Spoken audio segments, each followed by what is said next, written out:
Nah, buat yang teriak-teriak tidak makan 18 hari, wah ini keren banget nih. Ah, Anda ini cocok untuk menjadi instruktur bagi pendidikan ketahanan raga. Hebat kalau ada orang Jawa Barat 18 hari tidak makan, tapi wajahnya masih sangar dan teriaknya sangat lantang. Kita butuh ini, Indonesia ini, Jawa Barat nih, orang-orang yang seperti ini. Tidak ditambang sekalian. Biarkan petambang lari ke Subang. Biarkan kontraktor pemerintah pusat daerah silakan beli ke Purwakarta. Betul. Hapuskan wilayah pertambangan Subang kalau seperti ini. Salah.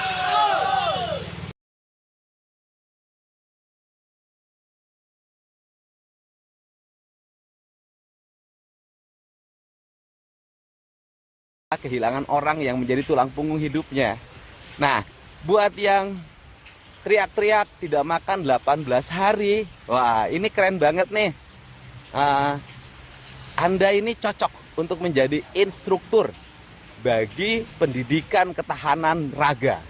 Hebat kalau ada orang Jawa Barat 18 hari tidak makan, tapi wajahnya masih sangar dan teriaknya sangat lantang.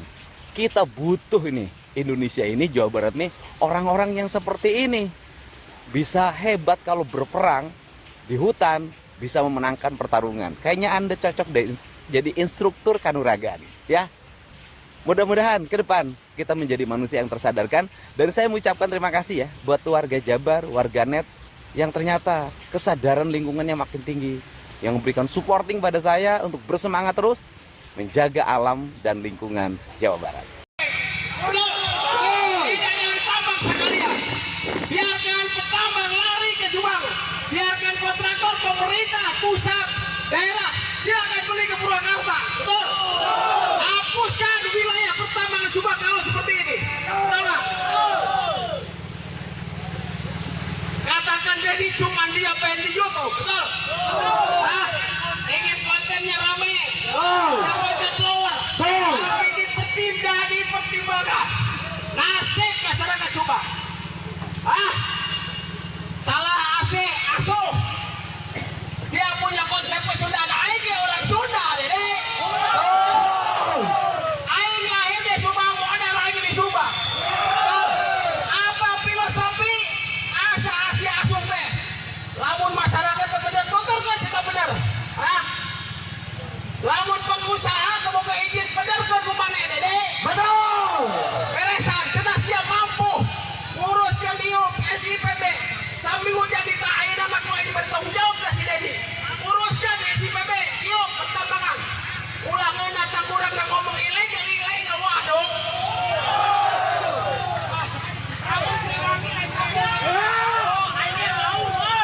Yang disebut Raja Owo, konsep kerajaan di Indonesia. Gak ada konsep kerajaan. Jangan-jangan si Dedi hayang ngeruk menjadi monopoli perusahaan di Subang baru kemudian ngeruk. Waduh, aing nyolong. Aing nyolong SB jadi hubungan manena. Edo Prabowo.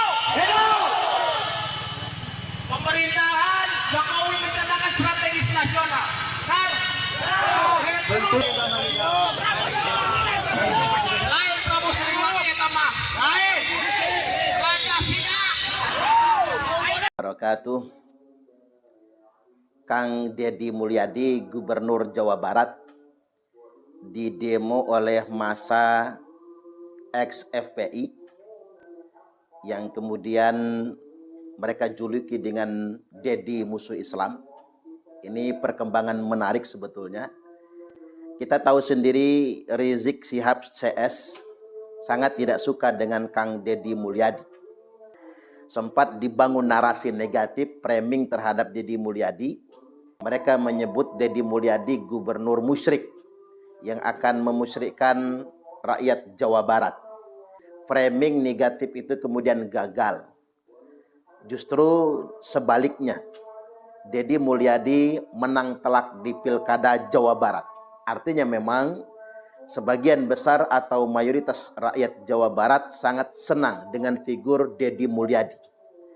framing dari kelompok-kelompok yang merasa paling islami, merujuk kepada kelompok X Front Pembela Islam, HTI dan lain-lain, terbukti gagal, tidak berhasil. Justru sebaliknya, citra Deddy Mulyadi semakin meningkat, semakin baik. Beliau merepresentasikan sebagai wakil rakyat Jawa Barat, merepresentasikan umumnya masyarakat Jawa Barat, yakni figur yang betul-betul mengayomi, yang sangat populis. Di saat masyarakat dikagetkan mengenai aturan baru terkait STNK, justru Deddy Mulyadi membebaskan biaya BBNKB terhadap masyarakat Jawa Barat yang ingin membalik namakan kendaraannya. Kebijakan yang sangat populis ini dan serentetan kebijakan-kebijakan yang lainnya membuat Deddy Mulyadi semakin dicintai oleh rakyat Jawa Barat. Dan satu hal yang sangat mengagetkan dan mengejutkan sekaligus menggembirakan, Gubernur Deddy Mulyadi menertibkan bangunan-bangunan liar yang tak berizin, termasuk pondok pesantren Rizik Syihab di Megabendung. Pondok ini bukan cuma tidak berizin, tapi juga dibangun di atas lahan yang peruntukannya bukan untuk pesantren atau bangunan lainnya, tapi diperuntukkan untuk perkebunan. Artinya langkah berani yang dilakukan oleh Deddy Mulyadi ini membuat Rizik Syihab CS terusik. Nah, gara-gara inilah kemudian mereka menggelari Gubernur Deddy Mulyadi sebagai musuh Islam. Ini kan lucu. Mengapa kemudian orang-orang ini gampang betul mengatasnamakan Islam dan gampang betul menuduh orang lain sebagai musuh Islam? Saya sebagai umat muslim, sebagai bagian dari Islam, tidak merasa demikian. Jadi kita ini harus mengantisipasi adanya sekelompok orang yang gampang betul mengeksploitasi Islam. Mereka gampang sekali mengatasnamakan Islam, membela Islam dan lain sebagainya, tapi demi kepentingan kelompok mereka, bahkan demi kepentingan politik kelompok tertentu. Yang ini harus kita antisipasi. Sederhana saja sebetulnya. Ketika Rizik Syihab diberi gelar imam besar umat Islam yang mana yang menjadikan dia sebagai imam besar? Setelah kita telusuri ternyata ini skenario Hizbut Tahrir Indonesia untuk mengglorifikasi Rizik Syihab agar menjadi pahlawan, agar representatif mewakili umat Islam, mereka beri gelar dengan sebutan imam besar umat Islam. Enak aja. Konsep imam besar ini kan sama dengan konsep imamah di kaum Syiah sebetulnya. Atau ini menjadi misi dari Hizbut Tahrir Indonesia sebagai tahapan mereka yang katanya dalam tanda kutip ingin menciptakan atau ingin mendirikan khilafah Islamiyah. Nah, tahapannya sebelum mendirikan khilafah Islamiyah dengan mengangkat seorang khalifah, maka mereka angkat dulu imamatul uzmah atau imam besar, imamul a'zam, imam jumbo lah istilahnya. Nah, lantas kemudian Rizik dan anak buahnya kegirangan ketika diangkat kemudian sebagai imam besar umat Islam. Padahal sebetulnya mengangkat diri sebagai imam dari kelompoknya sendiri itu merupakan sebuah perbuatan maksiat. Dan itu melanggar syariat Islam. Karena yang namanya mengangkat imam besar itu harus mewakili dan merepresentasikan semua umat Islam yang ada di muka bumi ini. Cuman sederhananya saya ingin sampaikan pada kesempatan kali ini, fenomena orang yang gampang sekali mengatasnamakan Islam, mengatasnamakan agama, atau bela Islam, bela agama, lantas kemudian gampang betul menuding orang lain musuh Islam. Ini adalah fenomena zaman kamuflase.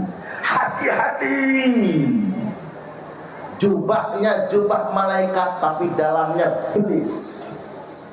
Jubahnya jubah kenabian tapi kelakuannya kelakuan set. Ulang lagi. Jubahnya jubah kenabian tapi kelakuannya kelakuan setan. Panggung-panggung dakwah menjadi panggung provokasi, panggung caci maki. Ada orang yang ngaku-ngaku anak cucu Nabi, lantas kemudian memaki-maki pemerintah, memaki-maki presiden dan lain sebagainya. Rakyat tidak berani mengkritik karena mengapa? Oh, takut kualat niku putune Kanjeng Nabi dan lain sebagainya.